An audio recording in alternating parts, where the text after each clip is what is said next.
আবার চলে এসেছি পটল চিংড়ি নিয়ে। পটল চিংড়িটা এতই ভালো লাগে, মাঝে মাঝেই বানিয়ে ফেলি। এর আগে আমি বেশি দিন হয়নি, কদিন আগে দিয়েছি পটল চিংড়ি। বাস, বাজার থেকে চিংড়ি এলো, তাহলে পটল দিয়ে করে নি। দেখো, চিংড়িটা না এই মাঝখানে পিঠের দিকে একটা শির থাকে, সুতোর মতো। এ দেখো, এটা কিন্তু বের করে দিও, হ্যাঁ। এটা শরীরের পক্ষে ভালো না, এতে ক্ষতিকর। এই দেখো, লম্বা হয়ে টানলে মাঝখান থেকে একটু কেটে যদি লম্বা করে টানো, শর্ট করে বেরিয়ে আসবে। এটা কিন্তু অবশ্যই বের করে দিও। পটল চিংড়ি দেখাবার কিছু নাই, কদিন আগে দেখিয়েছি। আমি গল্প করছি, তোমরা শুধু দেখো আমি কিভাবে করি। সবারই রান্না করার তো ধরনটা আলাদা আলাদা। এই আমার ধরনটা এইভাবে। এই তো পাঁচ ফোড়ন দিলাম, হ্যাঁ, অনেকে জিরে দেয়, আমি পাঁচ ফোড়নটাই দিলাম।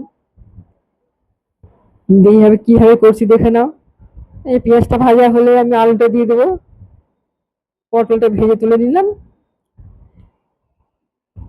আলু আর পেঁয়াজ ভাজা হয়ে গেছে, মশলা দিয়ে দিই। মশলা আমাদের ওই যা মশলা দিই, ধনে গুঁড়ো, জিরে গুঁড়ো, আদা, লঙ্কা, কাঁচা লঙ্কা, হলুদ, লঙ্কা গুঁড়ো, টমেটো সব একসঙ্গে বেটে দিয়ে, ধনে গুঁড়ো, জিরে গুঁড়ো সব ছিঁড়েই করা, টমেটো দিয়ে দিয়ে পেস্ট করে নিলাম একটা।